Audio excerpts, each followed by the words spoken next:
E aí, galera, tudo bem? Aqui é o professor Bruno Oliveira e é com muita alegria que nós iniciaremos hoje o nosso encontro número 4 do nosso curso Escola de Direito Eleitoral para as eleições 2020. Na aula de hoje, nós abordaremos um tema importantíssimo para qualquer candidato político ao pleitear um cargo nas próximas eleições, quais condutas que eles deverão tomar em relação à propaganda eleitoral. Nós chamamos de propaganda eleitoral, mas desde já eu já quero trazer a nomenclatura correta para vocês. O primeiro aspecto que nós vamos tratar a respeito da propaganda política, como gênero e quais são as espécies de propaganda. Depois nós passaremos a estudar a respeito do prazo de início de um dos gêneros, de uma das espécies de propaganda. Falaremos também o que não é propaganda eleitoral antecipada e finalizaremos esse primeiro encontro sobre propaganda eleitoral abordando a temática de financiamento coletivo, que é uma novidade implantada pela lei lá de 2017, pela última reforma eleitoral. Para você que está aí desse lado e não adquiriu o nosso curso ainda, basta acessar o site www.eleitoralcombruno.com.br, tá bom? Passa lá e adquira o curso completo. Nós teremos várias e várias aulas sobre a temática propaganda. Bom, primeiro aspecto que nós temos que abordar neste momento é diferenciar propaganda política de espécies de propaganda. Porque quando a gente fala propaganda eleitoral, é importante que nós saibamos que a propaganda eleitoral é uma das espécies da modalidade propaganda política. Quando eu tenho um determinado cidadão que, por meio dos seus argumentos, das suas ações, das suas condutas e a forma como atua, ele precisa transmitir essas informações para a sociedade, para o eleitorado, para que o eleitorado conheça e consiga diferenciar as melhores propostas, o candidato mais preparado. Por meio da propaganda, assim como nós temos para os produtos, nas mídias sociais, televisiva, rádio, a propaganda eleitoral ela é utilizada justamente para convencer a sociedade, os eleitores, a votar naquele determinado candidato. O primeiro aspecto que nós temos que tratar é que o termo propaganda política é um gênero, porque nós temos várias espécies de propaganda. Uma das modalidades de espécie de propaganda é propaganda eleitoral. Dentro da propaganda eleitoral, nós ainda teremos outras subespécies. Como, por exemplo, nós temos a propaganda eleitoral de rua, nós temos a propaganda eleitoral na internet,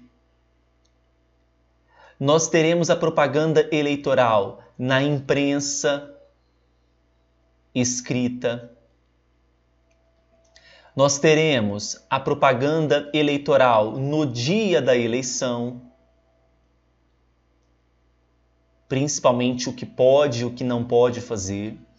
Nós teremos a propaganda eleitoral que será realizada tanto no rádio quanto na TV. Além disso, eu tenho outras espécies de propaganda, como, por exemplo, a propaganda intrapartidária. Nós abordaremos a respeito disso nas próximas aulas. Nós temos também a propaganda partidária, que foi excluída pela última reforma eleitoral. No entanto, há uma discussão recente sobre a volta da propaganda partidária. Temos também a propaganda institucional. Então, a propaganda eleitoral ela é uma subespécie de propaganda política. Então, dentro da propaganda política, nós temos outras modalidades que são relevantes ao estudo, mas isso a gente faz nas próximas oportunidades. Tá certo? Falando sobre propaganda eleitoral, imaginemos a seguinte linha do tempo. Nós temos aqui no final dessa linha do tempo o dia da eleição. Então, aqui nós temos o dia da eleição, certo? Nós temos um período antes do dia da eleição, nós vamos colocar aqui 16 de agosto. A partir desse período, é permitida a propaganda eleitoral.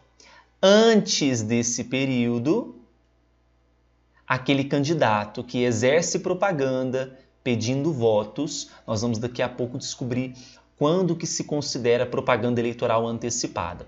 Então, ele está pedindo de forma explícita votos, configura propaganda eleitoral antecipada, aquela realizada antes do dia 16 de agosto. Então, a primeira informação relevante é que o período para a realização da propaganda eleitoral, ela somente é permitida após o dia 15 de agosto.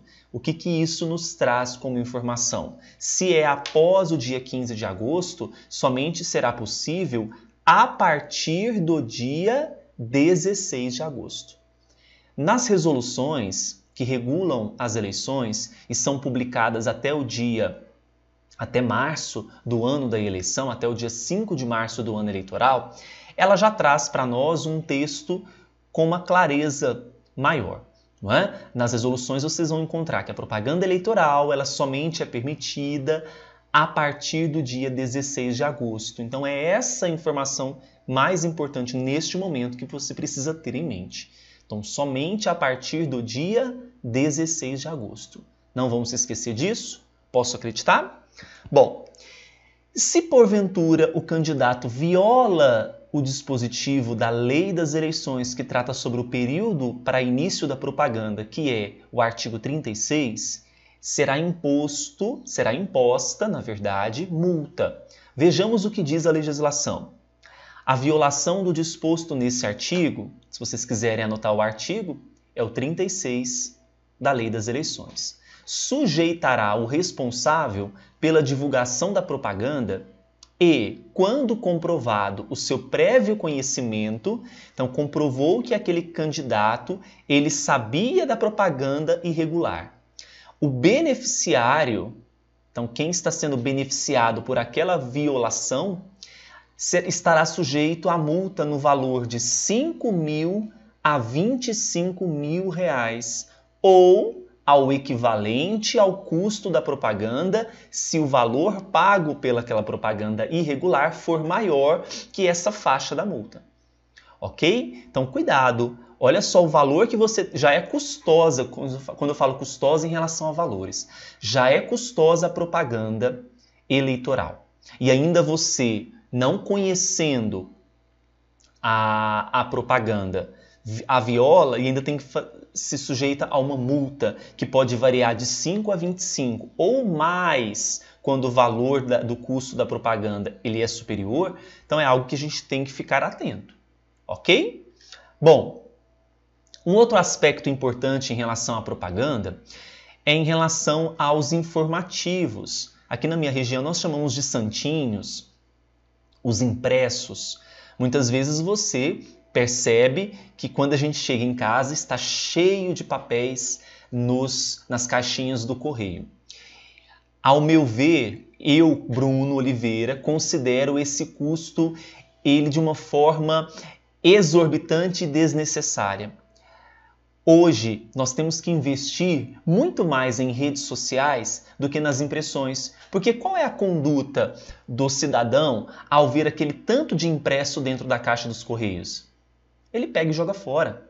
Você gastou um dinheiro para nada. E hoje, é claro, você não vai abolir os impressos, mas é importante que você saiba utilizar aquele impresso de uma forma adequada. Uma entrega pessoal ao eleitor, não é? Não uma impressão de impressos à torta e à direita, só para você encher a caixa dos eleitores de impressos, sem nenhuma discussão, sem nenhum tete-a-tete com o eleitor. Isso para mim é inválido. Então nós temos que saber aí colocar na balança o uso das redes sociais e também o uso desses impressos. Ok? Quanto aos impressos, você precisa se atentar a uma norma da Lei das Eleições que é a seguinte: na propaganda dos candidatos a cargo majoritário, então suponhamos que você é candidato a prefeito, deverá constar também os nomes dos candidatos a vice ou suplentes de senador. Lembrando que no caso de senador tem o suplente. De modo claro e legível em tamanho não inferior a 30% ao nome do titular. Então, isso precisa ser respeitado na confecção dos impressos. O nome do vice, o nome do